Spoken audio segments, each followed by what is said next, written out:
Welcome back to your live continuing coverage of CES 2018. Oh my God, I went back in time. Anyway, we're here live from the Las Vegas Convention Center in Las Vegas, Nevada. It's been a long couple days, so you know, the end of day 3 here, we're getting a little long in the tooth. I've got Richard here from Beyond Screen. The product is called Beyond Habit. Thanks for having us. Thank you for being here. This is exciting because this is a product that's for 2 and up. So it's something that kids can use and learn and get engaged in, and then adults can use as well. That's correct, yeah. Richard, I like the idea. You're trying to get people away from the screens of their tablets, phones, and also even the like leapfrog devices as well. Right, that's correct. So I don't want to say leapfrog or anything or criticize the competition, but the name of our company, Beyond Screen, does kind of show the culture of our company is the idea that more and more the impetus on technology is for child development is to use the screen-based devices for younger and younger ages, which for a lot of parents is more and more of a concern. We don't know the effects on that development, but we know that these screens, these narrow screens are usually would probably develop some antisocial behaviors. It's not good for their eyes or anything like that. But we do want to leverage the technology that we have nowadays. So this is why we came up with this screenless-based interactive game platform, which we call the Beyond Tablet. So this is the smaller version. So the way it works, if you don't mind me helping, you take any... I'll be the magician's assistant, don't worry about it. So you switch it on, and you take any kind of game board map, you place it on the board, whoa, and it then loads the program, the software for that game map. So the child can interact with it in a number of ways. One way is normal finger touch. So you can play the piano just like that, yep. Very nice. So that's one way of doing it. Another way, this is going to be a bit complicated, but I'll hold it flat.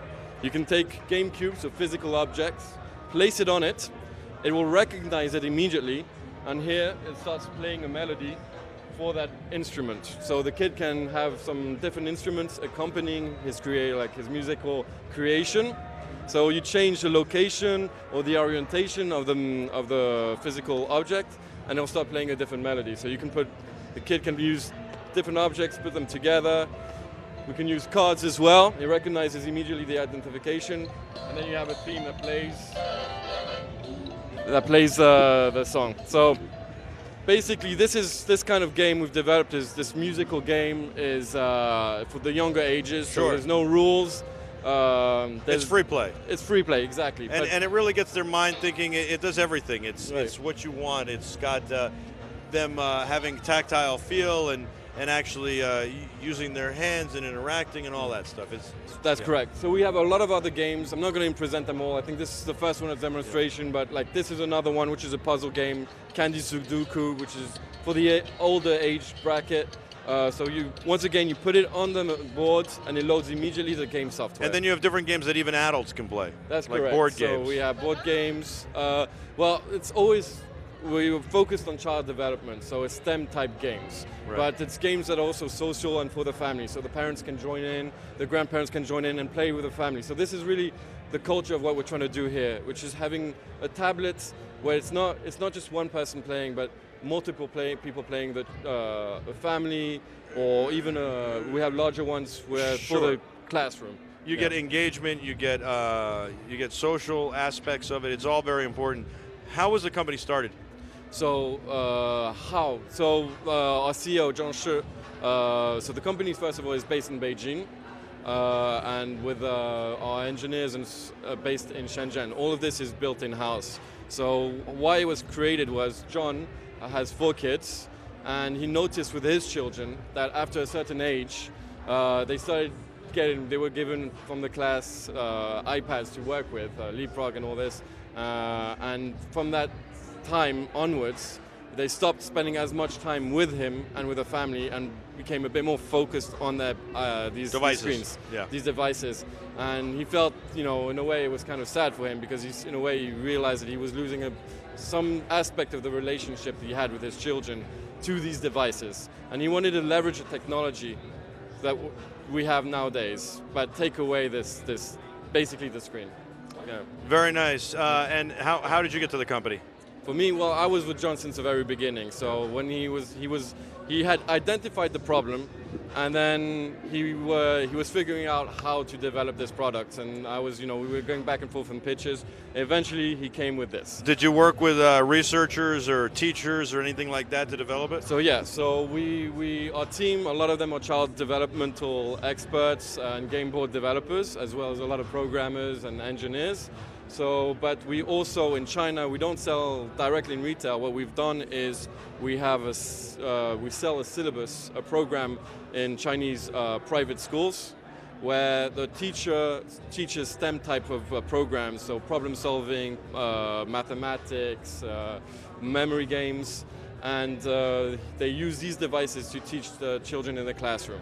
And that's quite good, because this platform, we want to create an ecosystem out of it.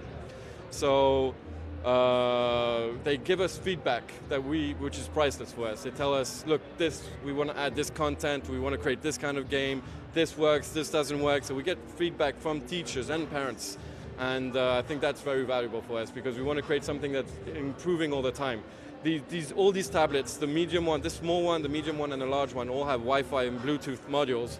So you can upload information from the tablets to your phones and track progress. That's correct, as well as increase the content. So it's not just you're buying it; these things develop and become more and more powerful and more interesting as the community increases. Very nice. Thank you so much for joining us, Richard. Where can people find out more? So our website, beyondscreen.com, also a Facebook page, and we are right now at CES. We're looking for distributors and partners to work with, because we have not entered the North American market yet, but that's what we want to do in 2018. And have you had some good meetings here at CES? Quite a lot, yeah.